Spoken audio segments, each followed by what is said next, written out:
Good. Okay. Good afternoon, everyone. I'm Keisha Rogers, for those who don't know me. And I think what we want to do today is really have a discussion about the responsibility that falls on our shoulders, everyone in this room and everybody who's listening to this meeting today, and to come to understand the moment in which we find ourselves in has to be looked at in historic context and not just from the standpoint of a series of ongoing events. And I think I want to start, first of all, with looking at one, what Mr. LaRouche understood at the onset of this presidency. And when President Trump was first elected, and it was announced that he had won the presidency, what his assessment, Lyndon LaRouche's assessment of this presidency was, which started from the fact that the victory of President Donald Trump was not a U.S. insider event, that it was not a result of the U.S. conditions within the United States itself, but was a part of a global phenomena that was underway, was a part of a new shift and a new paradigm happening around the world. And that was really being situated by the 50-year-long fight plus history of a new economic platform for progress for all mankind through the ideas of Lyndon and Helga LaRouche, through the Eurasian land bridge perspective, the world land bridge, through what China had posed as the adoptance of an offer, should we say, of win-win cooperation through the Belt and Road Initiative, that this was now finally coming into fruition against the old order of economic policy, against the free trade economic agenda. And to understand what the threat is to not only our nation, but the existence of all mankind, and why it is imperative that we understand that the American people don't have any responsibility to sit back and just watch and see what's going to happen. That you have to understand that from day one, the British imperial establishment, Wall Street, the financial oligarchy, knew that their intention was to bring down this president. And we can even go back to what they said explicitly in articles going back to Der Spiegel in Europe and others, that it was a stated intention that this president was going to have to be either assassinated or a coup ran against him or impeachment, or one or the other. And you have not seen such blatant attack against the president in a very long time in our nation's history.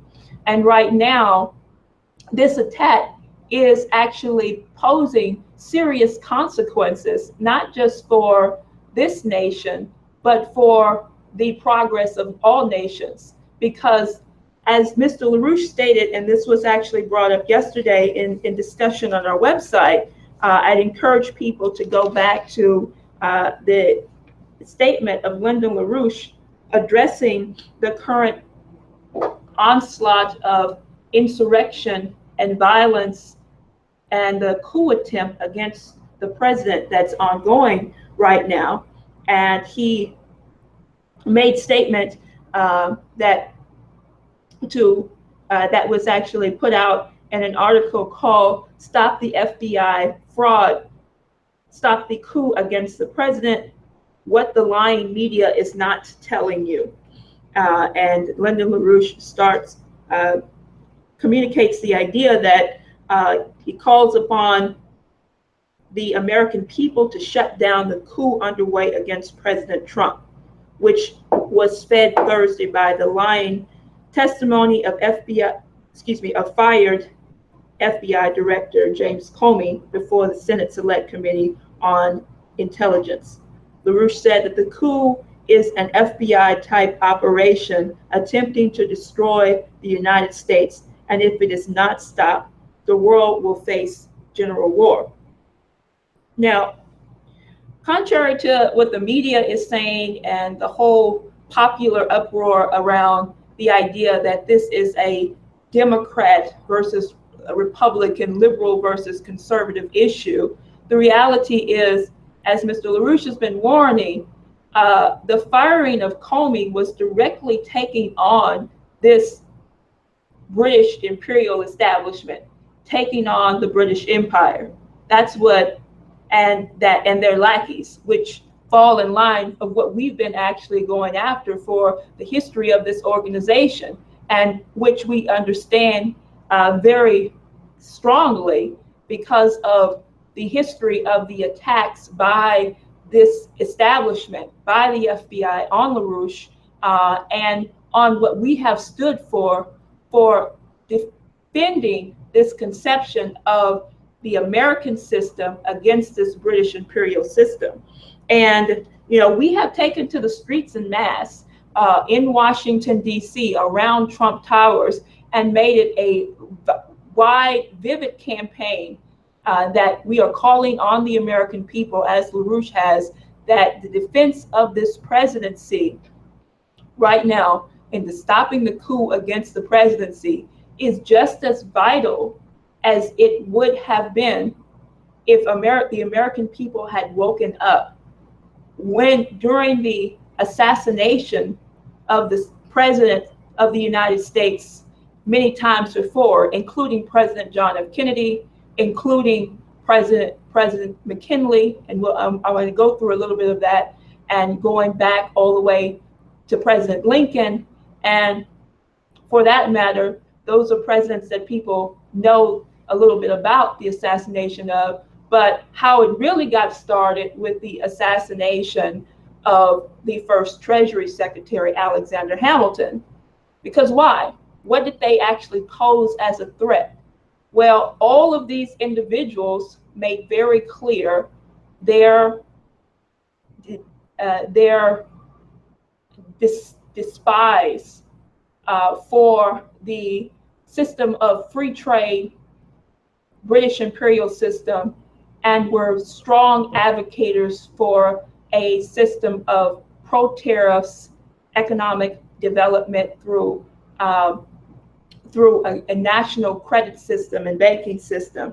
And I'll go through why that posed a threat to, and why it still poses a threat to the current existing order, economic order, which is totally bankrupt and has failed to utter existence, out of existence right now. That the new economic order that's in place is what the threat is to this British Empire. And they're not going to sit back and say, oh, way to go, gang, you've gotten 70% of the world to join your new economic world order, and we're just going to accept our defeat and loss. No, they're going to create total chaos. And that's why you have to understand right now that people are justified to be fearful about what is going on in the world right now. But the fear cannot stop you from actually taking action and responsibility, because your action and responsibility is going to be in accordance with the future that you want to see for your children and your grandchildren. And so, and the action that you take right now is really going to have to come about from a new direction of the population actually being uplifted to a new sense of identity, which right now we're not talking about a political battle. We're really talking about a cultural and for that a spiritual battle. about, you know, what is going to be the fate and the existence of mankind. And, you know, when you're going out in the streets, what we're proposing right now, and I think that it's important to put this in the context that our organization, unlike any other organization, understands what it requires right now to lift mankind out of this culture of, and out of this political climate of total mass violence and adopted acceptance of violence, acceptance of a murderous culture, that you really have to go forth with an idea of a culture of the creative progress of mankind, of advancement of beautiful culture. And this is something that we're taking up most emphatically throughout our entire organization. You know, we're seeing most so in our choral performances in Manhattan, and that in the next, we'll talk about this a little bit later, but in the next 2 weeks, there's going to be a major breakthrough of our international organization with the performance by the Schiller Institute chorus at Carnegie Hall, along with a number of other choruses and internationally renowned professional singers, in honor and celebration of Sylvia Odom Lee, who was the first African-American pianist and musician to play, not to play at the Carnegie Hall at the Met, and to actually train a number of singers and musicians around the world. But the importance of this is not just the dedication to the life of Sylvia and her contributions as an individual who had no prejudices against anyone, and who really incited and promoted the idea of beauty as a rejection to violence, you know. And this is what we need right now. And so, you know, I wanted to state that, because as I go through, you know, the understanding that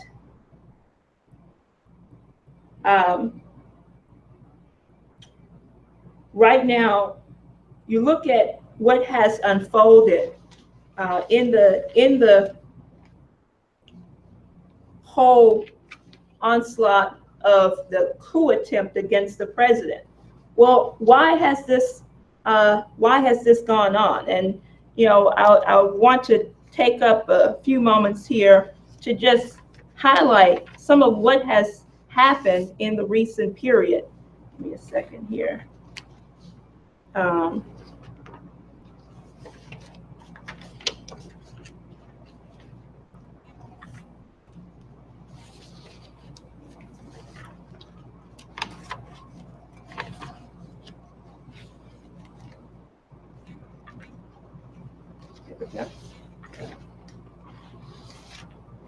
So there's an article that was put out by, called Virgil in Breitbart, and called Virgil, A Climate of Violence Update, Staving Off the Next Civil War. And in this article, let me just go through a couple of highlighted points here to understand what it is that this writer really sees in terms of the threat continuing to unfold. And there's been about 15 known threats of assassination by Hollywood type figures against the president of the United States. He said, what writer? The writer, the writer is an unknown writer. He goes by sort of a pen name of Virgil, and it's called A Climate of Violence Update, Staving Off the Next Civil War. So he starts with the idea that ideas have consequences, number one, And he says, back in February, Virgil wrote about the climate of violence swirling around President Trump. Says, is there a media-driven climate of violence? You bet there is. And it's being whipped up by the left and the media stream and the mainstream media here and across the world. He goes on to say, as at the time, Virgil was focusing mostly on a cover story in Village, an Irish magazine that gained its 15 minutes of fame by superimposing a crosshairs over a photo of Trump. In the 4 months since then, this was actually published 6/16/2017, and that article in the Village was 4 months ago, called in the Irish magazine. And he says, in 4 months since then, the climate of violence has gotten worse. Various performers, including Snoop Dogg and Kathy Griffin, have portrayed themselves injuring or killing the president. And the Manhattan Central Park, a production of Shakespeare's Julius Caesar, featuring a Trump-like Caesar, that is a tyrant deserving to be killed, is drawing admiring crowds every night. Then he goes on to talk about the recent tragedy of the shootings at the dugout of the baseball practice for the congressional baseball practice. And he says, so now on Wednesday, we saw that low-life, intimate, low-life, imminent, this sort of low art, the imitates, excuse me. We saw that low life imitates this kind of low art. The shooter of the congressional baseball practice in Alexandria, Virginia, James Hodgkinson, was a social media addict possessed by murderous anti-Republican fervor. So, and he goes on to describe these scenes of violence and the outright blatant call for the assassination of the president, and compares this. Now, he goes on to give a very interesting analysis to what mankind, what the nation has to really do and understand to actually stop this type of violence. That it's not about, do we need more gun regulations or anti-gun regulations or so forth. And he goes through some of the comments and commentary from the congressional representatives and what some of them on the grounds went through, and the fact that they owed their life to the officers there, the security staff there that defended all of them. And the reality is that if those security staff hadn't been there, what greater tragedy could this have turned into, that all of those people could have been killed? And what would that have meant for the country? You're talking about an onslaught of total civil war. And this is what LaRouche is saying. If we don't put a stop to this coup and to this attempted attack on the life of the president of the United States, then that's what you're going to get, and even worse right now. One thing I have to say, and we're going to go through this a bit, is that the thing that is missing from the understanding even of this article that highlights this violence is the understanding that this is not, again, as the media has and the whole policy has been made to make the American people think, it's not some isolated incident. It's not just a deranged guy going crazy and wanting to try to kill people. You know, just as people who understand and think today and know that you have to look at a dynamic process, you have to look at what LaRouche calls analysis situs, what is the historic context and that is underlying this attack, that it's not just, you know, as those in the LaRouche organization and who have been really involved with this movement have understood, and many have come to understand that the assassinations of presidents in past have not just been lone wolves and people, you know, who just went crazy.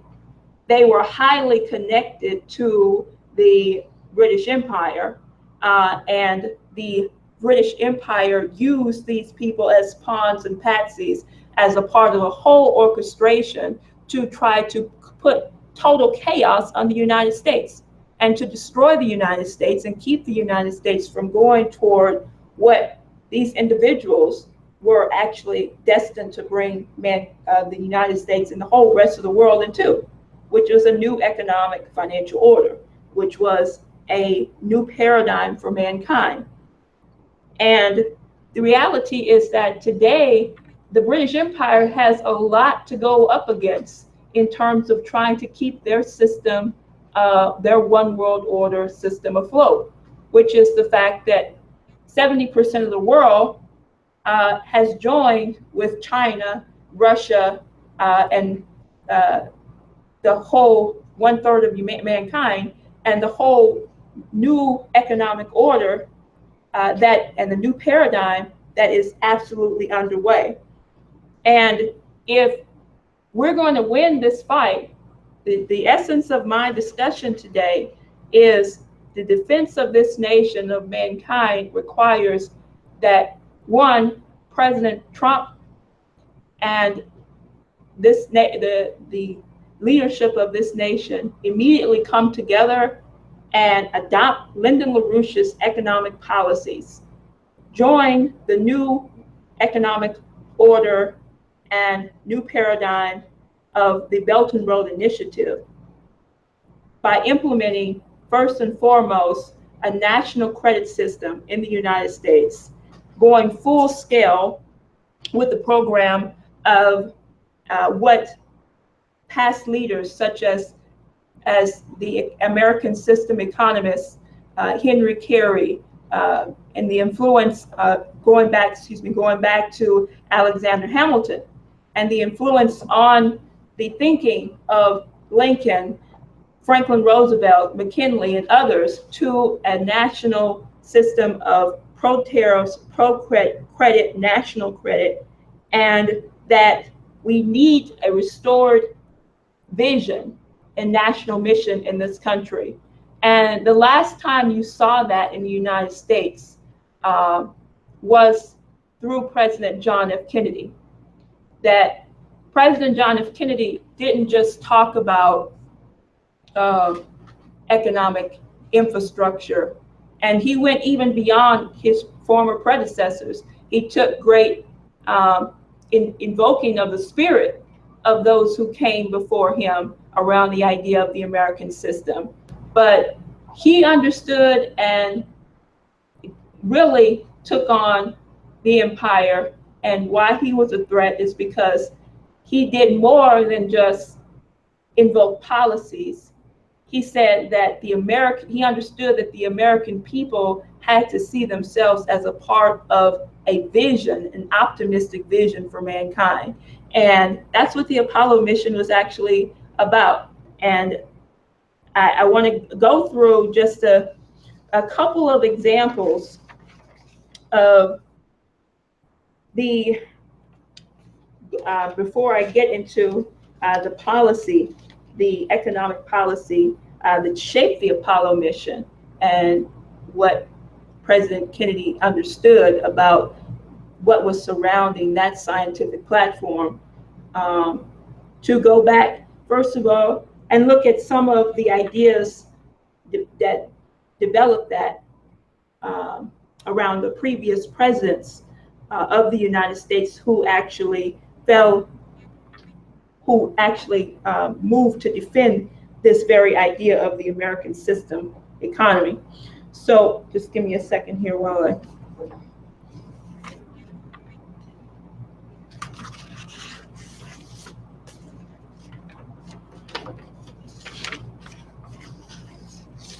What I want to do, I'd like to do is, first of all, what I'm going to go through are a couple of highlights from an article that was written by one of our collaborators, Anton Chaikin, and which is very pertinent for understanding the moment we're in today. It actually is titled, and it's a part of a whole platform or a policy pamphlet that came out called "Why the British Killed U.S. Presidents." And this is something that I would encourage people to go to our website for the publication of and actually read through the whole document. But I want to take some highlights and then quotes from this. First of all, in the opening of the article, he states that the British have killed U.S. presidents in the past to aid in a competent understanding of the present threat. We offer in this pamphlet and this was actually written, just so we'll be clear on it, it wasn't written recently, it was written actually talking about the present threat in the 1990s of the attempts against the life of President William Clinton, and why he was moving in the direction of LaRouche's policies for a new financial order at that time as well. But he uses the examples of previous presidents before, starting with that of Abraham Lincoln. But just to finish the quote, he says that the British have killed U.S. presidents in the past to aid in a competent understanding of the present threat. We offer in this pamphlet a summary of how and why they have done it. The British authors of these murders are not the English people, but the oligarchy ruling Great Britain, the Venetian party, feudalist aristocrats and bankers, headed by the royal family and the European prince intermarried with the British royals. And he goes on to say that American presidents who have been assassinated were advancing U.S. interests in fierce conflict with the British geopolitical aims. In each case, the killing and the accession to the office of the vice president hindered or reversed the policy direction of the murdered president. This is true of each of those four who were shot to death: Abraham Lincoln, James A. Garfield, William McKinley, and John F. Kennedy. And we're quite, I have to say on that, we're quite blessed because, and lucky from the standpoint that the attempts, that we would have been in an even greater catastrophe in the nation than what was left us after the assassination of McKinley and Lincoln had the attempt by the British Empire to assassinate President Franklin Roosevelt been carried out. Franklin Roosevelt served for 12 years, and he wasn't supposed to last that long because the same threat came to his life when it just happened that at a speech in New York, Miami, that the attempted assassin had shot the mayor instead of because his the shooter was pushed out of the way. But not to go into the details right now. But the point of it is that it was the same intention, and Franklin Roosevelt again represented the same idea and conception of the nation state in terms of the defense of the American system ideas against this British imperial policy. And it has to be looked at right now that as we go back and look at some direct quotes from the defenders of this very American system economic policy, that we look at today, why it's important that people understand that we have to have a total fight for the reemergence of this system in the United States, because this is going to be the way that we put an end once and for all to this British imperial system. So, so first of all,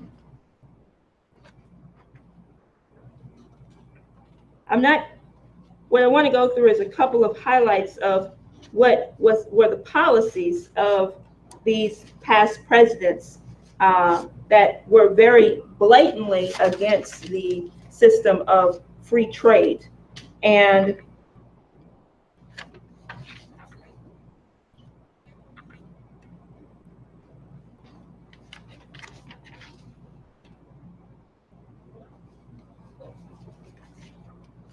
first of all, you had as to an understanding of the policy that went back to, first of all, the Treasury Secretary Alexander Hamilton, that Hamilton was the first person to really initiate, as in the formation of the new republic, this idea of a national credit, national banking policy. And he was very blatantly taking and very directly taking on and going up against this free trade British imperial establishment. And as a result of it, that a number of publications were written by Alexander Hamilton to educate the population, the American Republic, on the need for the people to realize that in order to actually defend what Benjamin Franklin had said he had given us, a republic if you can keep it, that Alexander Hamilton knew that one, this republic had to be the basis of a system of equality and economic progress for all mankind, that it couldn't be based on a system of slavery, a system of usury, and a system of speculation and promoting an imperial policy. And this is what became the ideology that was taken up and defended by a number of political leaders after Hamilton. But the fight has always been, from day one, the idea of the oligarchical view of man as animal or beast, versus the idea and this Zeusian conception of mankind, the anti-creative, bestial idea of man, that human beings are just to be used and exploited and enslaved, that they don't possess creative power, creative potential. But that the connecting fabric of the ideas that shaped the beginnings of our republic, in which Alexander Hamilton and those who stood on that idea, in that trajectory, in that tradition, understood, is the fight against Zeus and this oligarchical principle in favor of the creative powers and the stimulation of the creative powers of the human mind as the greatest resource to our advancement. That it wasn't just about building new infrastructure, creating new industries, or taxes. Or taxes, exactly. But then it was about the fact that the greatest resource that we have is the resource of the human mind. And that the British Empire did not and continues to not want to ever accept or allow. So now, what was it that Lincoln was doing in this context? Well, there's a lot of history behind that. A lot I don't know, but one thing that you can look at is, that on this question of pro-tariffs, anti-free trade, and let's be clear: the free trade policy is the whole let the markets take their course. That the markets will decide the value of value in society, wealth in society. Wealth is based on how much money you have in circulation. All of these things, the magic of the hand of the market, coming from under the floorboards and coming up to tickle you in your wherever.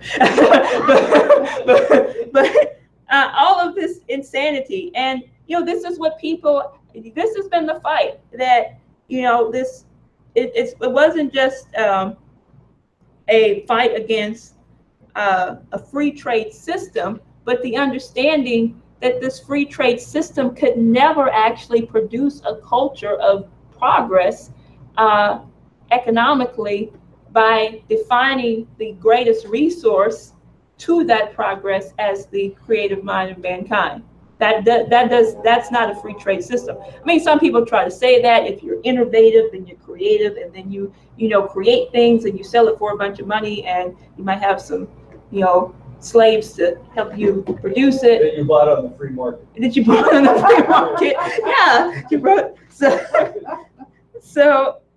But Lincoln, what was he doing? I mean, a lot of people know about some of the policies in terms of Lincoln having a 50% tariff that he started in terms of keeping industry in the United States, that you give special incentives to businesses and to industries who wanted to actually produce for the progress of the United States. And that this meant you had to increase your scientific and industrial development. So 50% tariffs to help to start the American steel industry, and with the, then you take that in the context of the transcontinental railway system, which becomes even bigger because, Lincoln was one of the first to start, you're going to get the steel production going in the United States in a massive way, to get the industries going. How did you build this transcontinental railway system? You had to have a massive industrial base that had, unlike anything that had never been seen before. But you had to have skilled labor. So you had to have the advancement of mining, of education and science. Most people know that there were hundreds of schools, education schools, that were formed around free state colleges, and the education policies around the agriculture, mining, Texas A&M, Prairie View A&M, a number of schools. We have a number of them right here in Texas, as well as around the country. And what was understood is that, again, that what Lincoln was doing was creating the greatest industrial power that that was going to be capable of putting an end to this British system. And that was the threat. And that's why they sent their patsies out and their whole operation to put an end to the life of Lincoln. You see the same thing. Another thing that Lincoln did is he actually took up exactly what Alexander Hamilton was calling for in his writings on national credit and national banking, is that he called for total government control over credit by putting real strict regulations, putting through anti-usury laws and a strict federal banking law. So that what Lincoln was doing, the things that are gotten away with right now, usury, speculation, the whole gambling economy, stealing, you're right, that would not, that became very predominant after the takedown of Glass-Steagall. This was something that Lincoln, going back to his connection with Alexander Hamilton and that American system, was absolutely opposed to. And so you had the creation of national bonds to invest, that went to the people to invest in federal credit programs and federal infrastructure programs. And the greenback policy, which resulted in the issuance of millions of dollars in national currency for putting into these federally directed programs, which included everything that I just stated. Now, I'll take another example before I get into President John F. Kennedy, which a lot of people, and this was a very interesting finding for me, just in terms of understanding, because it was a very short presidency, also of President McKinley, and served a full term. I know he served the first full term, and then the first in 1901 he was assassinated. So he came into office in 1896, and he still served one full term, and the second term was very short. Sorry, I didn't want to say that.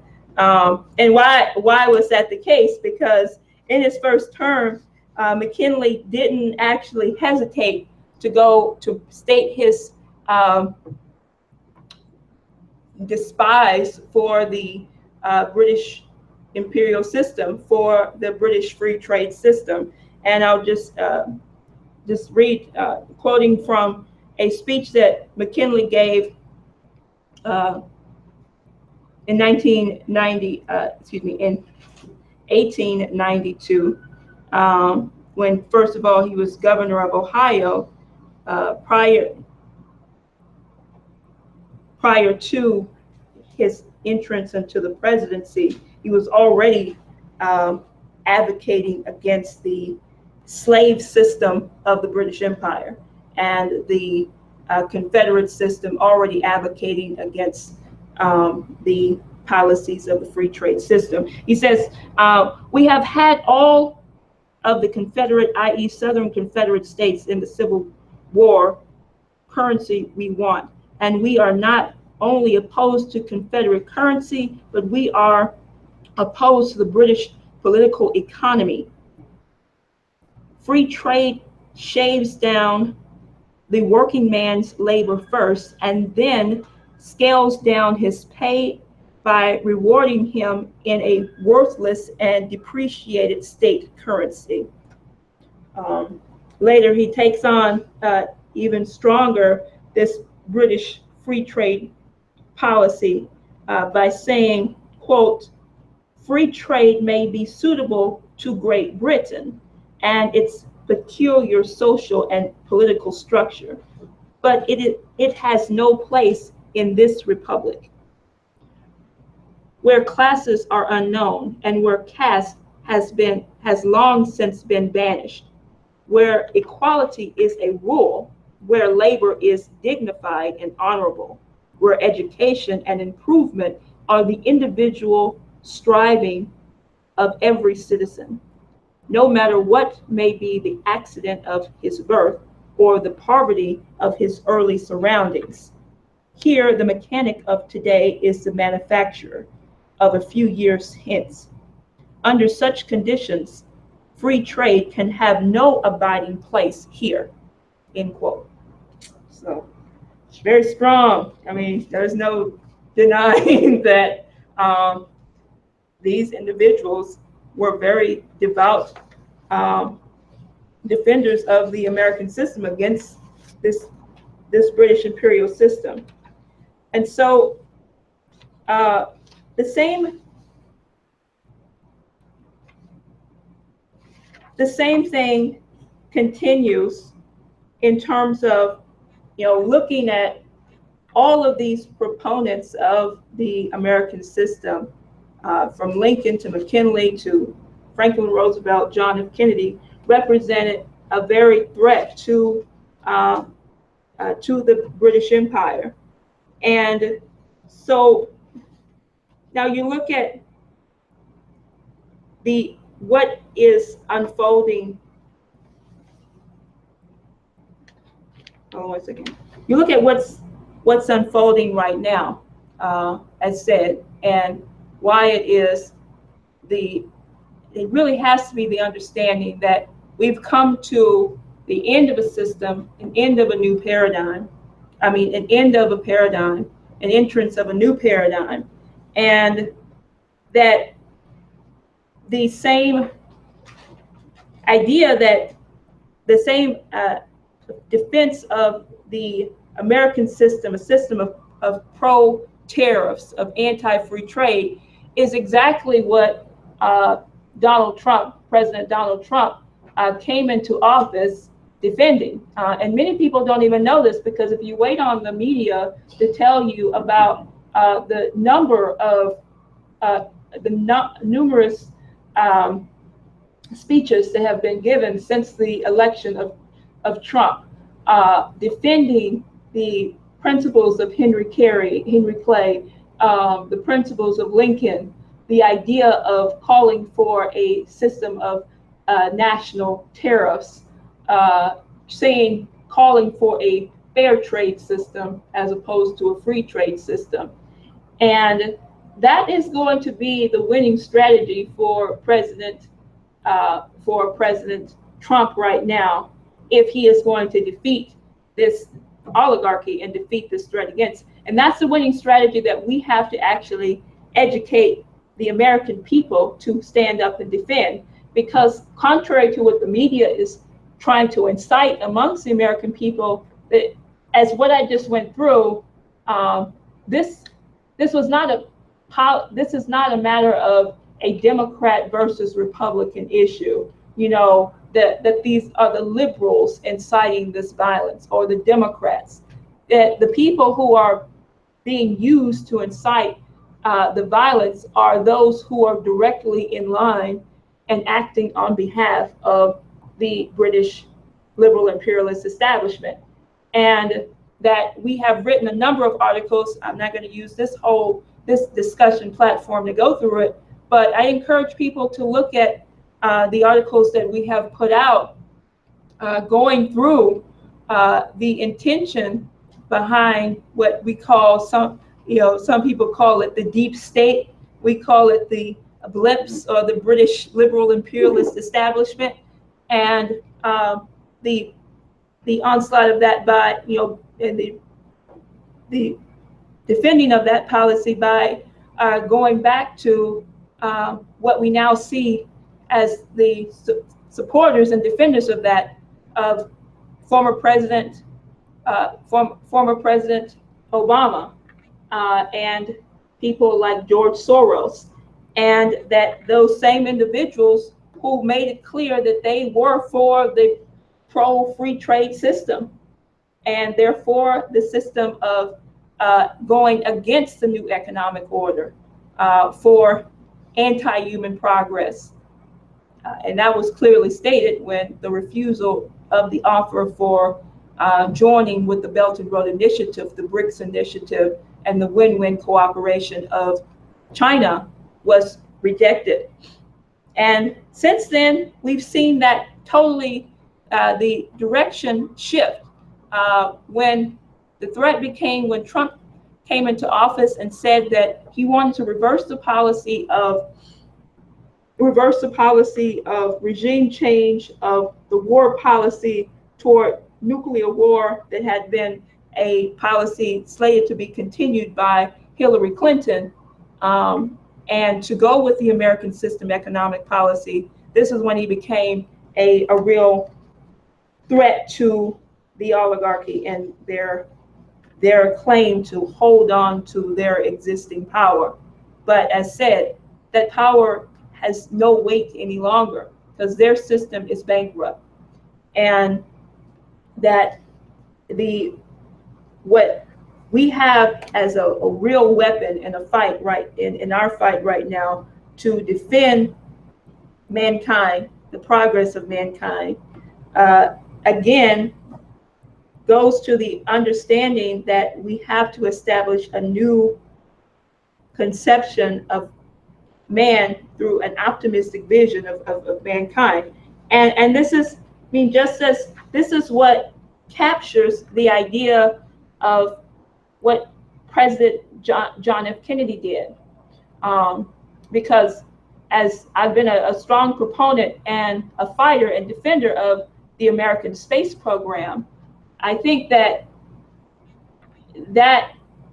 really, I have a lot of people who say that, the space program was not for everybody and it was just about a race and that was all it was about.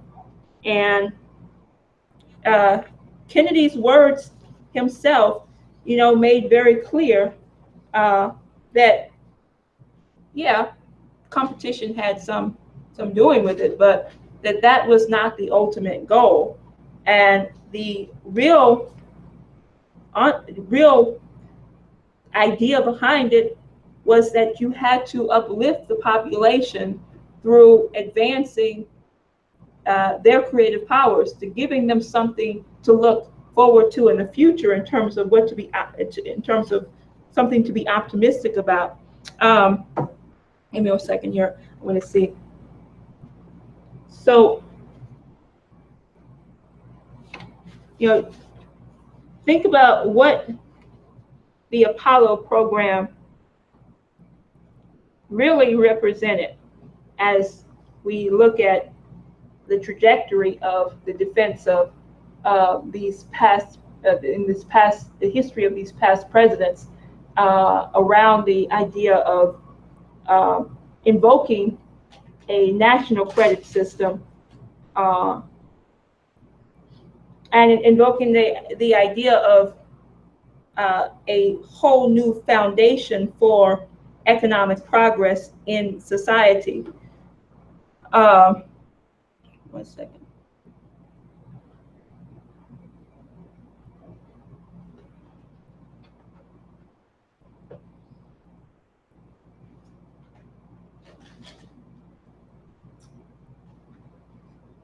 So Kennedy, in 1960, he actually introduced a policy for a investment credit tax, and this was along the same lines, and this was leading up to what was the economic policy that was being set into place to ensure that the success of the Apollo mission. And in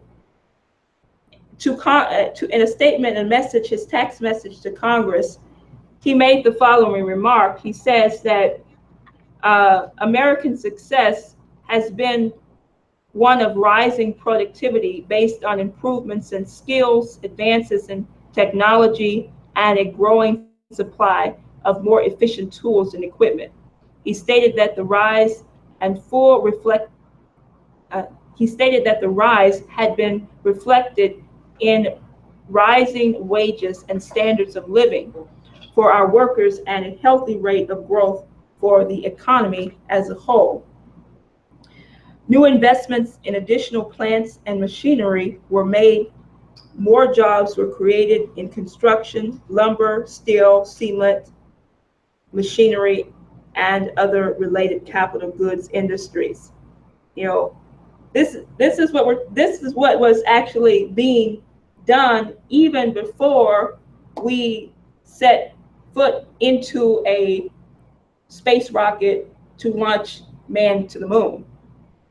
Because it wasn't just some snap your finger, we have a rocket, and but in order to even have the industry, to have the steel, aluminum industry, everything that went into that science driver project, businesses were incited through a national mission to actually take up the greatest talents and the greatest talents throughout the country to come together and actually fulfill the vision of President John F. Kennedy.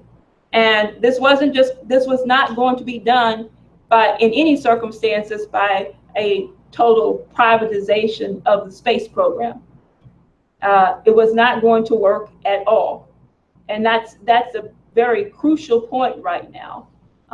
Just as the policy that is a very good policy to move in the right direction has to be understood from the standpoint of what Kennedy, what Lincoln, McKinley, and Franklin Roosevelt understood before, that a national economic mission has to be done through the adoptance of a national credit program, a federally driven program to inspire and bring optimism to the population, that it's not going to be done through a quick generation of money. And right now, what the fact that the President Trump has the right intention in terms of the idea of investing in national infrastructure. He wants to put $1 trillion. That's pennies. That's like mediocre compared to what we actually need right now. $1 trillion. That's probably enough for New York itself. Brian did a whole class, and people can go back and look at it from last week. In the past 2 weeks, detailing the physical economic breakdown of the New York transportation system and the economy as a whole. And you just look at just what a comparison. I'll give a quick comparison in a second to the investments in national infrastructure that have been going on for the past decade or so in China to what we've had here. It dwarfs in comparison. And $1 trillion is not enough.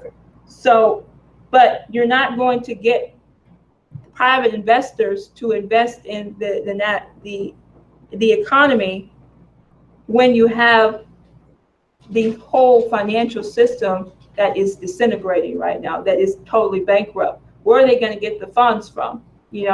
There's so much money that's been printed out of thin air that has no intrinsic value whatsoever. I mean, if we say we want $1 trillion over the course of 10 years in national infrastructure, and we put quadrillions of dollars into speculation over the course of the last decade or so, the comparison is just, it doesn't make up. So again, we have to go toward the total overhaul of this existing system, the adoptance of Lynn's federal credit program, the idea of the 4 laws through immediate credit. We're not talking about, and LaRouche made this very clear recently, that we can't just talk the talk. We can't just talk about nice ideas of putting money into infrastructure sometime down the line. People are hurting right now. We need a national mission right now.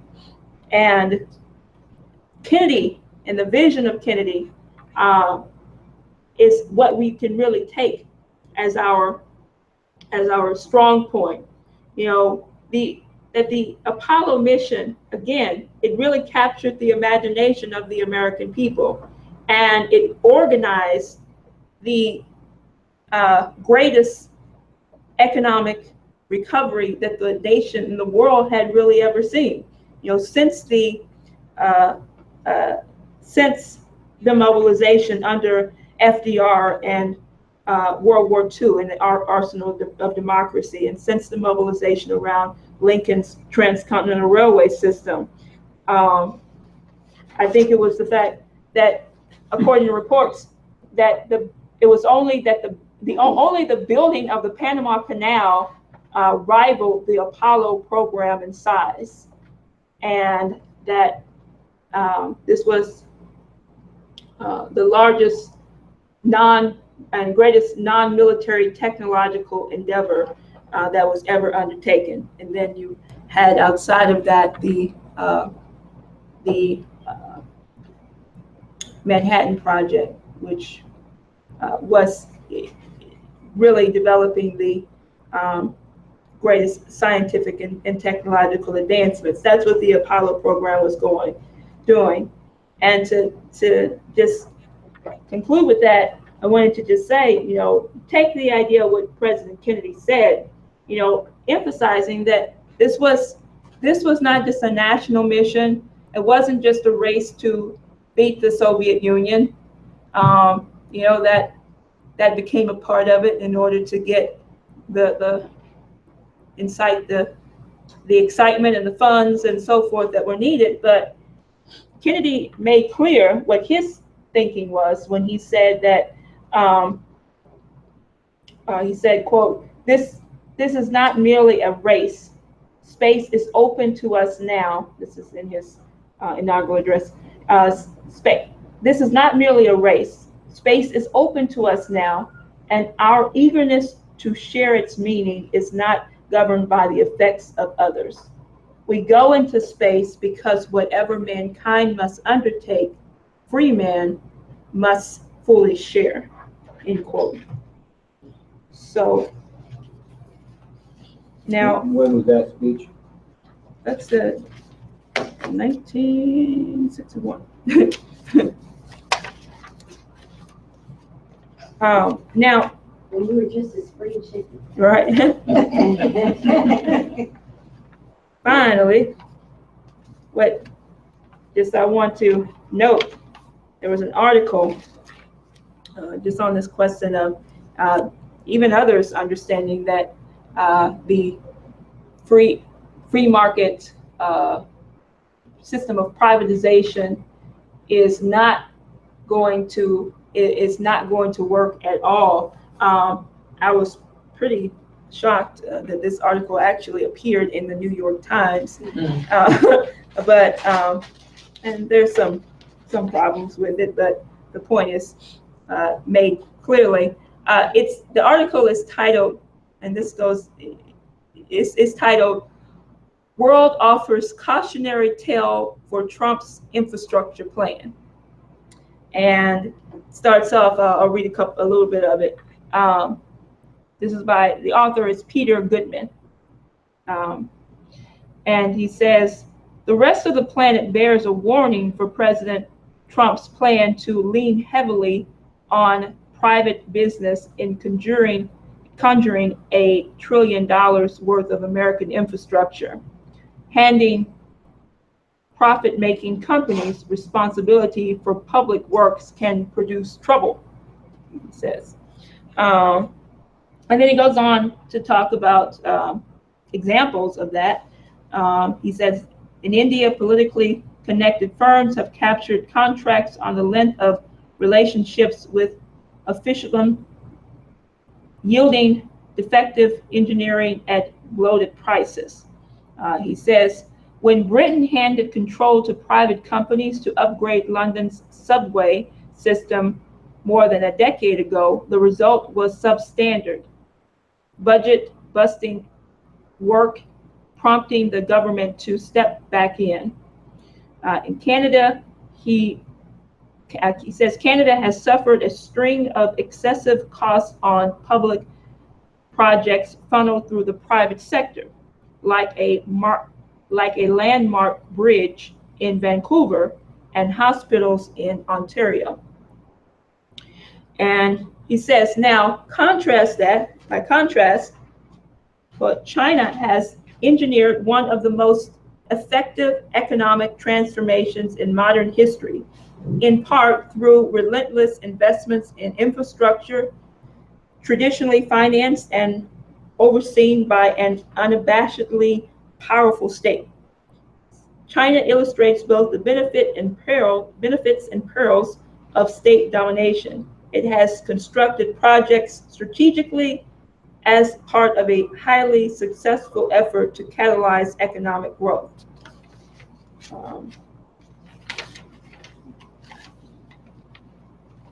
And later gives a comparison.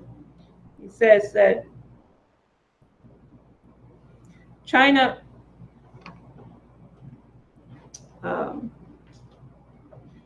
provides a textbook case of what happens when the state invests aggressively in infrastructure. From 1992 to 2013, China allocated about 8.6% of its economic output toward infrastructure projects, according to an analysis by the McKinsey Global Institute. In 2013 alone, China spent $829 billion on infrastructure, more than the United States, Canada, and Western Europe combined. So, I'm sorry, what year was that? this was in 2013. So that. Can you explain it, Keisha? 8.6% of the total what? Of the total economic, the GDP, total economic input. Was spent on output. Okay. Spent on infrastructure, yes. Projects. So their economic development was going on internal and external infrastructure projects. And I mean, it's actually increased a whole lot more than that. And that was just for that 1 year, in the year of 2013 alone, but it doesn't. 2013 was just when the Belt and Road was announced. Exactly. Yeah. So just when the Belt and Road. So yeah, that's right. When you had the meeting in Fortaleza, Brazil. So and the magnitude in which it's taken off is enormous. So again, this makes another point as to why a privatized system doesn't work, and it does promote low standards of production without a national mission.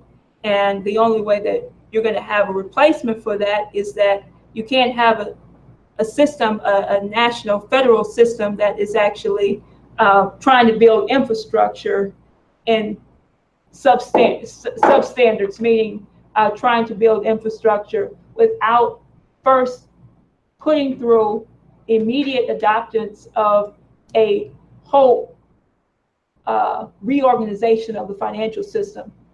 And this is what has to take place. And that has to start with Glass-Steagall immediately, the reenactment of Glass-Steagall banking reorganization. We have to put the whole system through federal bankruptcy reorganization. And then, as LaRouche has called for, then you have to go with a federal credit program. And what I've given as examples before, what Kennedy was doing, what Lincoln was doing with the greenback, Kennedy was doing with his investment tax credit programs, that, these things are just a few examples, and we can go through a lot more detail on them. But I just wanted to kind of give you an overview and a picture of what is required right now to turn this economic condition around. So now the last thing I want to say before I open it up for discussion is that I want to remind people, this is a very pertinent mobilization that we have underway right now. See that? This is our petition. Congress, suck it up and move on. It's time to rebuild the country. And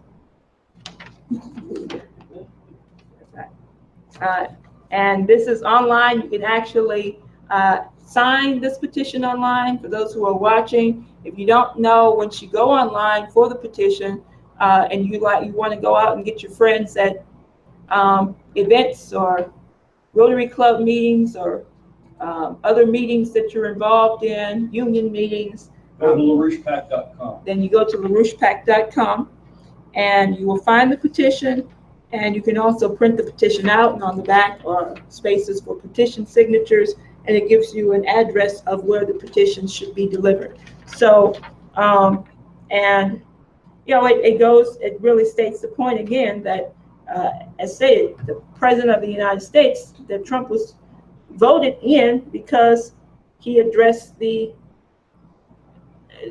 forgotten Americans. He addressed the dire economic condition of the nation, a call for an end to the regime change policy, addressed the need for manufacturing and a productive economy again, and an end to these deadly wars. And so now that's what we have to understand. It's what we have to bring into existence once and for all, and that there's an urgent need. I'll go back to my beginning point, that what I wanted to communicate more than anything today is to get the population to understand that you can't fall into the booby trap of what the media and the pessimistic culture has conditioned the American people to believe, that they have no power, or to fall into, you have to choose a side and buckle down with your side.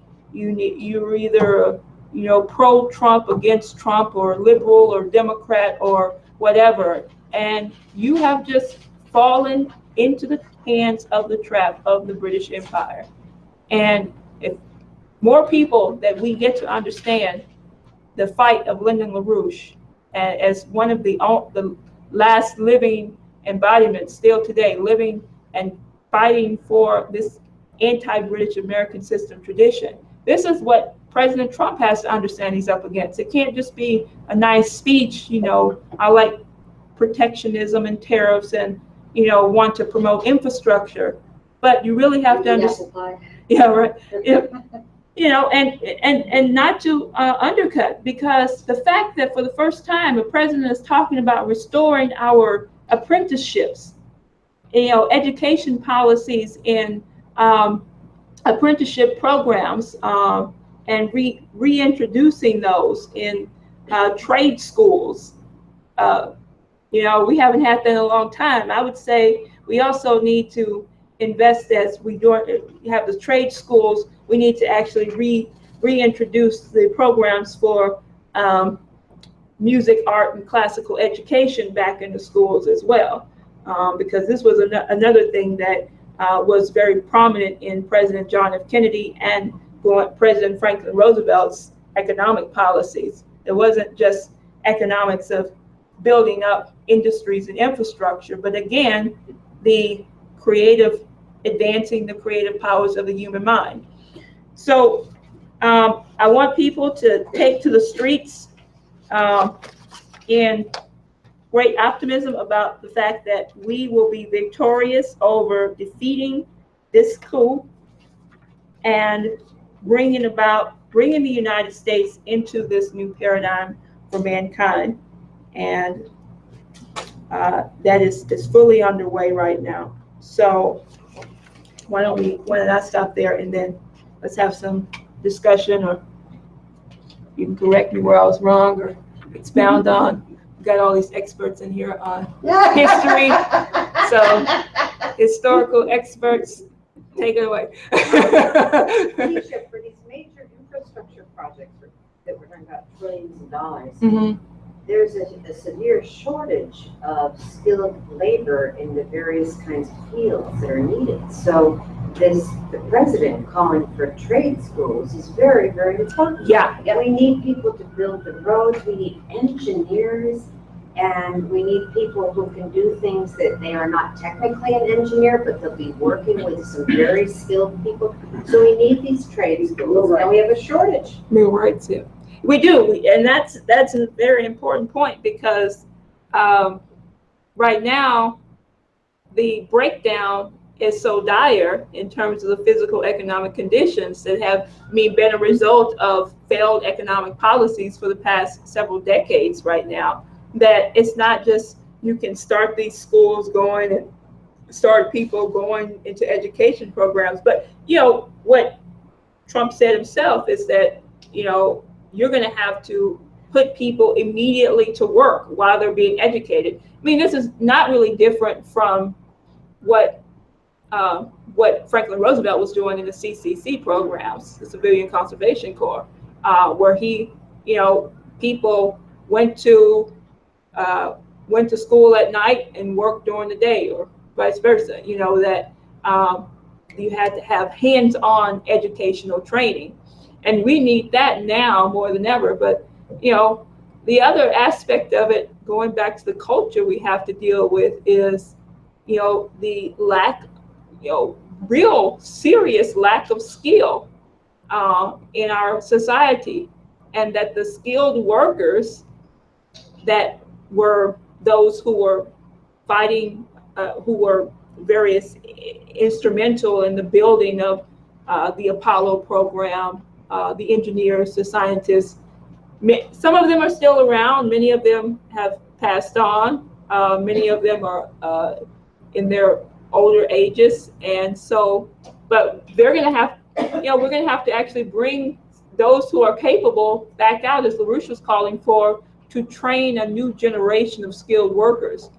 And we don't have like years and decades to do that. This has to be like an emergency crash course. Put the funds in, put the credit in now, because the substandard conditions of the physical economy right now, it's not going to work. I mean, we were talking about it last week. Brian did a discussion on it, and then you can go and look at the class and the presentations by Jason Ross. If you haven't seen the paper, using the hub of the United States, which would be Manhattan, and you talk about New York here, and people are just like, oh, poor New York. Well, look, if New York's infrastructure is at subhuman conditions, and the hub of the United States is not actually built up in a strong capacity, then you can forget the rest of the United States having, we really have to think as a nation, not as territorialists, not as like my territory's over here and I have to defend my territory. Just as all the great projects throughout the past, under Lincoln, under Roosevelt, under Kennedy, they were never about projects for one area of the population that benefited one area of the population, but they were for the advancement of the whole. And so, and they really, expanded out into the whole of mankind, because many people benefited from it. And I think what you were getting at a while ago about what has to be added back into our educational system is really crucial, because, with this regionalism and so on that you're referring to now, if you don't add back in a universal education, which is what Schiller was really known for, namesake of our institution, you're not going to have a population capable of discerning truth from lies. I mean, why wasn't there a total outrage in the population when they said that CO2 was a poison? It's because of that. It's because there's no science, there's no beauty, there's no commitment to knowing the truth. Or that each individual is responsible to himself and to future generations. None of that. It hasn't existed in our culture for generations. I mean, yeah, it's true. They don't even see themselves responsible to themselves, because that's why you have the suicide and the drug overdoses and the culture, of murder. And I mean, that's what's so heartening. It's so just horrifying about just this, what happened at the with this onslaught of violence and this attempt for murder right now, is that there should be uproar and outrage, and there is in a certain way, but people don't know how to fight, and that's where we come in, because we can give them a sense of fight, not with going out and getting more guns, but with the sense of, we have to uplift mankind to a higher identity, and you cannot allow this culture, accept this culture that dignifies murder. That's what they're trying to do right now. And the American people, like, well, I see it every day. You turn on the TV and you watch the news and so forth, and that's what you see. So, it's just another crazy guy with a gun shooting people. I have to protect myself right now, so I have to make sure I'm fully loaded. Exactly.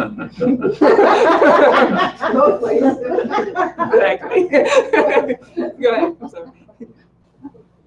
The issue of jobs it brought in my mind a discussion. I can't remember where I saw it. It was something on the internet or on TV, but it was about the way the Chinese are organizing their projects in Africa. And what was very interesting about it is that they are committed to actual technology transfer. They're not committed to, we'll build it, we'll run it, you'll make some money from it. But they're committed to showing people how to understand the science behind it so that they can run it. And they're also, transferring the ability to produce the technology or the tools or whatever into the countries they're working with. And if you're thinking about building high-speed rails in the United States, for which we have no workforce, if we're going to do it successfully, we're going to do it because we're going to bring the Chinese in here and the Japanese to show us how to do it. And they're going to bring in their workforce, their engineers that understand the process, and educate the American workforce on how to do it. That's yeah. It is. It is. I love the irony. I just love it. I was just going to discuss how Kennedy's tax investment program worked. He gave tax credit to industries that put funds into new plant and equipment, and that didn't put it into speculation. It put it into new plant and equipment, gave them a tax break for that. Right, and they had to be programs in terms of if there was new investment into industries, the tax breaks, the industries would get a tax break for projects that they would have for 5. It has to be more than 6 years, 5 to 6 years. So an interesting thing is that he was looking at long term. It couldn't be like you're going to get a tax break for one going over to do speculation, offshore speculations, or in another country. You had to be investing in the United States, in U.S. industry, and new technologies and new advancements and that. And I think it was like 15. They would get at highest a 30% return back on these investments, which was massive at that time. So it's very interesting. Did you say Texas A&M was started by Lincoln? Mm-hmm. Oh, I didn't know Land that. grant colleges Land grants, all across yeah. the country. All over. Ah, land grant. That's for the Aggies. What's that? The Aggies, agriculture. Yeah. Yeah, places like Purdue University. Wow. Yeah. Were you gonna say Florida? Oh, I was going to mention about the breakdown of apprenticeships and getting qualified skilled people. Yeah, It go ahead. started several decades ago. And Satan Parties was in power. and just didn't care anything. They were anti-labor. And that was some of your best teachers and qualified people. And all the dynamical fields of changing, he was always up to brass. You come out of high school, you got probably from the lowest social degree, and you moved on up. And you were right out here on the floor cleaning restrooms and everything else, but the education level, competition was moving on up. Mm-hmm. When that breakdown started, you know, you started losing good people when you stopped it. Parts of Europe, Germany was one. I think France really kept apprenticeship programs and stuff going, and finally they faded too. And so now you got a bunch of just wannabe shufflers, all that kind of stuff going on. The only best way is getting that education and being qualified and stuff. I think it's going to be through organized labor. Corporations and stuff don't have the time because they figure you're going to leave anyway as soon as you get it. Right. And many do. And so they. Because they Just make it find up. better wages True, elsewhere, true, you know, true. so you go to corporation and then True. it's not to advance you. True. And their idea is, okay, well, I work here, I get a certain level of, True. skill and get paid some, True. and then somebody else take me for double that price. So it's a whole market system. Just to add, what's being proposed is what the Trump administration has proposed, rightfully for a start, is the need to gear up to 2 million apprenticeship positions, right? But then when it's been discussed recently, for example, by his labor secretary, when he was asked about funding of it, he said, well, we're going to rely on the private sector companies funding these, stepping up to the plate, so to speak, and funding these programs. And you know that's not going to happen. So again, it comes back to, it's, as with these other questions of infrastructure itself, that only with the national credit system, actually with a new source of funds coming from the top down, can from the national government, can you actually create a national apprenticeship program of the scale that's going to be required, gearing up from 2 million to millions more. And I just wanted to, in that context, and just bring up in terms of the space program, I don't think most people are aware. I mean, we were spending roughly 4.5 cents out of every dollar that went into the U.S. government, tax dollar, went to NASA at the height of the U.S. space program. To now we're down to under 0.4 cents for every dollar. But alongside of that, and you think about how that transformed the country, that space program. But alongside of it, I was just recollecting that there was an educational component to this, quite aside from the 4.5 or so cents per dollar. There was the, if I remember right, it was called the National Defense Education Act. Yeah, Yes. that's right. Right? Mhm. And it was Senator Yarborough of Texas who was the prime sponsor of that legislation. Mhm. In fact, that's how they didn't get it passed, because they call it defense. Yeah, that's right. That's some of the story Say behind it that. again? National Defense Education Act. It put, I don't know if it's millions, I would guess probably over a period of years, it put millions of students through college. Back when college still had some meaning to it, in terms of the priority. It was alongside of the space program that we needed engineers, we Right. needed scientists, we needed a skilled workforce. Yeah, there's a lot of scholarships for people who Yeah. want to become Yeah. engineers. Right, and loans, student loans, and all that at virtually zero interest loans, and so on and so forth. Anyway, that's again, it was a feature then, and it's really an important feature of what has to be. Yeah. And just looking back at some of this, the capital investment programs under the tax credit policy, it wasn't just the fact that you had so much money put into space development in terms of developing the space program. I think it was a matter of $20 billion that went into the Apollo program. But you had, in terms of capital investments into these industries, a record setting of something like $40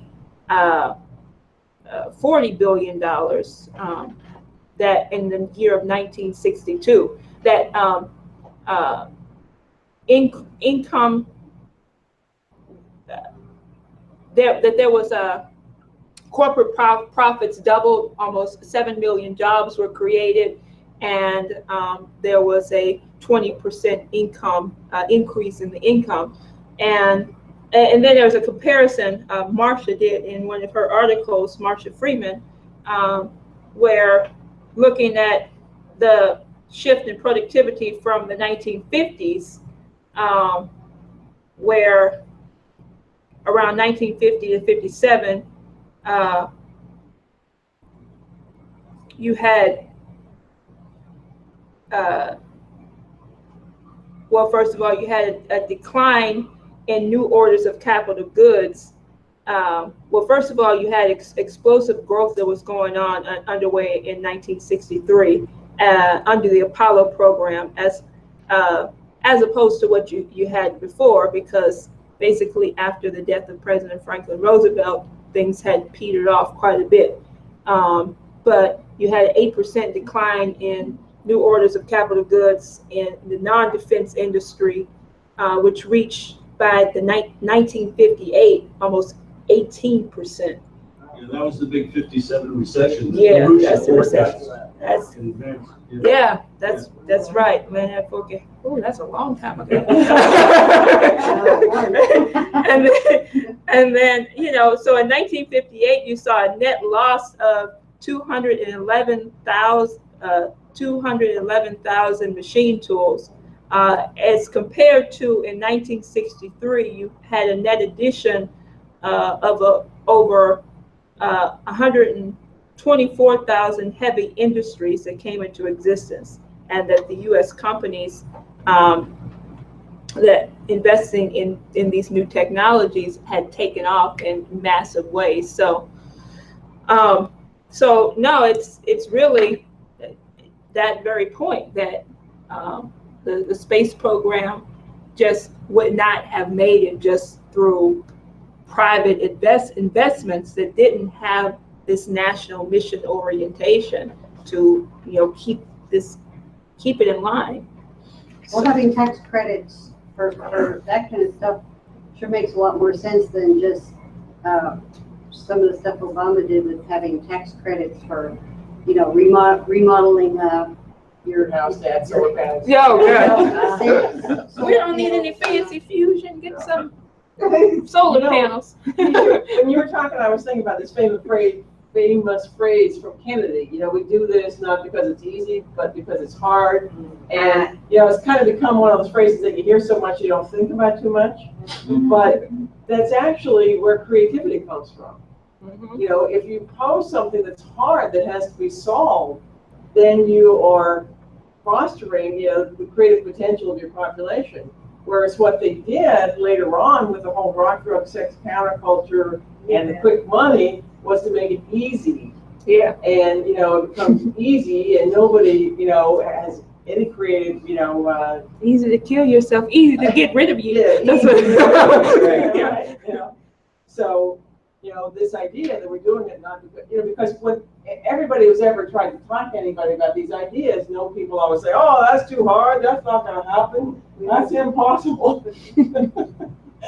But it's exactly one of the main reasons why it's necessary. And you've gotten that a lot with the space program and, you know, talking to people in NASA and stuff about it. Yeah, because it's true. We're really going to have to re-inspire people. I was talking yesterday to a guy who worked with NASA for like 40 years. I mean, he was going Apollo mission, you know, up through Challenger. And so, I mean, these guys have seen the result of when, you know, what happened obviously after the assassination of President Kennedy, to the space program, that loss of optimism, that loss of a mission.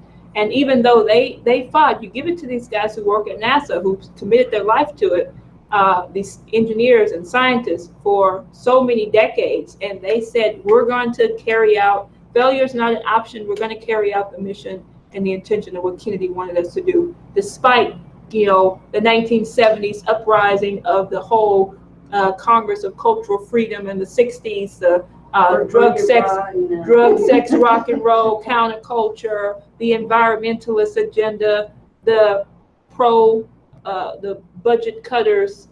I mean, and you look at it like, that's another example. This whole free trade budget cutting policy and going on a mission has to be determined by how much money you have in the system. I mean, that was the biggest mistake we had. You know, most people don't even know that George Bush Sr., despite his craziness, you know, and we know about his craziness, that he was calling for actually was looking at a program for returning to the moon and then on to Mars.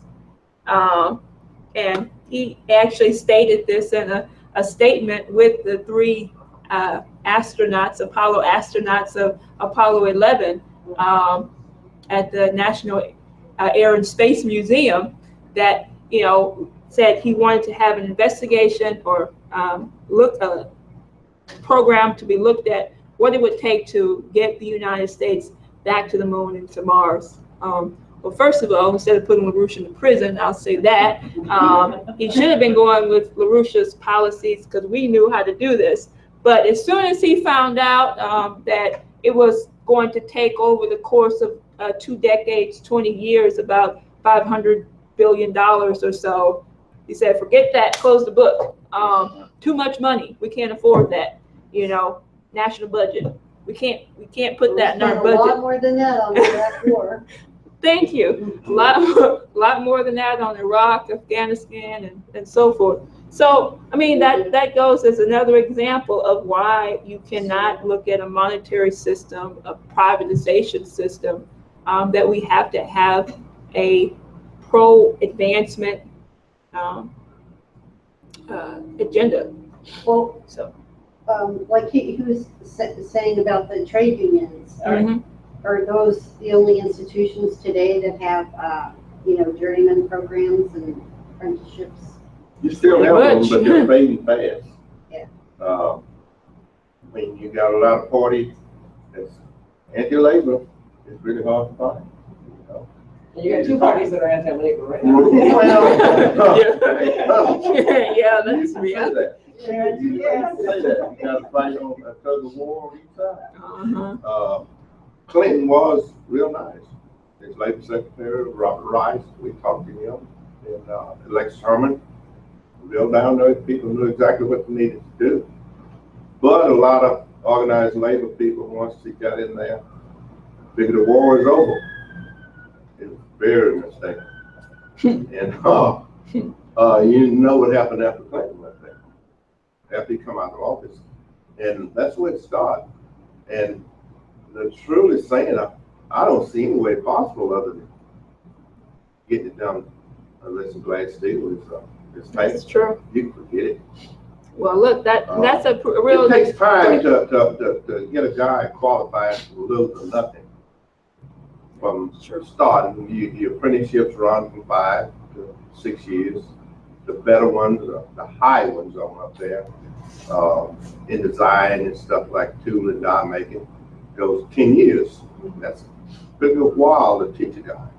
But you got a well-tuned guy, almost like a doctor's degree. And those type of people you're going to meet. And once you get them, they stay. They don't walk away. You know, because the pay from organized labor is very, very close within pennies or so. Different. To what? Say it again. The pay. Oh. It's well tuned. The differential is within pennies. You can't walk away from $27 an hour, I go and get 20, 29, 29, 50, 30. It doesn't work that way. Right. Because that wouldn't last. You'd have people floating and you just destroy your people, destroy your unions and stuff. But it's unique and it's dynamical because you got to continually go in a classroom every 3, 4 years. Not a lot of pay, but brushing yourself up on new things that's happening. So you're not sitting over your island getting high and drunk and all this stuff and partying. You got to stay focused. That's really the quality of work is there, not the quantity. You got these guys, these people we work. All my life I know is working overtime. I was working overtime when I was since I was about 4 years old. I know what time to get up and go to work, but we don't know what time we're coming home. And that's the truth. Yeah. That's the truth. And you got dedicated people in those fields. Organized labor, all unions and stuff, darn good. You'll have a little crud here and there, but you irons it out.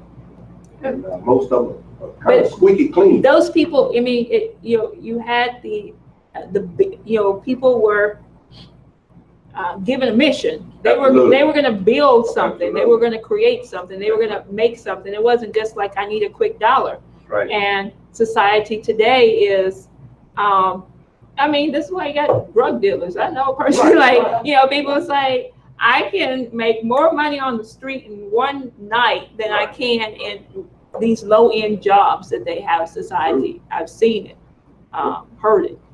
Well, once we get those kinds of tool and die guys and so forth prepared, I mean, we will very rapidly be able to build the railroads that we need. Oh, yeah. They can turn an old technology into a new one. They can That's what we need. Retool a factory to produce what we need. And most guys stay in the field, but at my age, 70, 75, still active. Brain is there. And it can work. That's right. That's why we have to. You saw guys that have been on the job and stuff and worked for 60 years. So they started, a lot of them up the age, they started around about 14 years old. And it's interesting, if you saw, it is this question of the credit policy in the Glass-Steagall. Because if you saw Trump's speech that he made at the Ohio River, did you see it? I saw some of it. Yeah, right. I mean, who was there? Labor guys were there. And that's who he was talking to about rebuilding the country. The problem is, he can't do it based on some hedge fund, providing the money. No. And, it's the same thing. If you look at the actual way the labor unions have functioned, it was under FDR. Right. Because he was rebuilding the country, and therefore he needed skilled labor to rebuild the country. So he needed to work with the unions, and so did and so did the companies. And if they didn't, he whacked them. Like Kennedy did. But Let me, excuse me 1 second. We okay. Yeah. You want to set it up? Oh, no, go ahead. but during the war and stuff, build Europe and stuff up, that was the main thing. What was it? Organized labor. Starting an apprenticeship program. Get these people building that country back. But instead, they come here and deny you every right you ever want to have to form a union. So we have a president who wants to do it, we better get right. where it can be done. It followed us down. They went good and we went bad. And it's that way to the thing. Yeah. You have to get people to decide they want to fight again and to be optimistic. And so, I mean, we're finding, it's important to look at this, this shift that's happening in the population right now. People are ready to fight. In many ways, we're finding people ready to fight for the nation. On the streets in New York, we're going out with signs about defending this president against the coup. And, people are, coming up in mass. And I got to tell you, despite the fact that, people might think that this is like, conservative Republicans, first of all, remember that Trump is not like just a establishment Republican. He's not like George Bush. He's not George. He ran against the Republican establishment. He supported Democratic candidates. Huh? He had also previously supported Democratic candidates, but he also, he went to Pittsburgh, Wisconsin, and Ohio, and these places where the industry and skilled labor were, because with Hillary Clinton ranting and raving and crying about now, but you know, you made, even her staff said, you made the decision not to go to these places. You know, the Russians covered up Wisconsin. That's right, that's right. So, so the whole thing is, look, it's backfiring on the enemy. That's another example. You know, this whole Russian conspiracy, Russian-led operation. I like this. We've been getting this out on the street. Manhattan. You see this? Russiagate is a Comey plot. FBI director. No, thank you. Yeah, FBI is a Comey plot. Fib director. Thank you. I mean, look, we just have to take, one, you have to be humorous. If you're going to deal with a situation like the one we're in right now in the world, you have to have, one, a sense of humor, but you have to be able to fight relentlessly for the truth. Like what Putin said about Comey, he said he's willing to give the political asylum. What? Say it again. Asylum? Yeah. Putin probably Comey. Asylum? Political asylum. He's a leaker, he needs political asylum. Oh, Comey, yeah. That Putin said he would give Comey political asylum. Asylum because he's a leaker. Go ahead. I was just thinking in the way Helga and Lynn and others have been trying to reconstruct the LaRouche site with these short videos, like one just went out. There's one up on this, you know, coup attempt against the president. It's about 11 minutes long, but it walks people through the whole FBI kind of setup, how it backfired, and it lays out how the population can figure out just who a Mueller and Comey are. As soon as they do, these are the same layers that covered up the 9/11, 28 pages buried for 50 years. So you can see we can get a kind of shift, like we discussed earlier, that the whole McCarthy operation fell apart. We really have to provide that leadership, exactly like the apprentice programs bring people into this. We got to bring people into the highest level of professional LaRouche economics and LaRouche insight on these things immediately. So the use of these tools, there's another one there that defines this whole situation in the Middle East. There's Jason Ross and the 4 laws.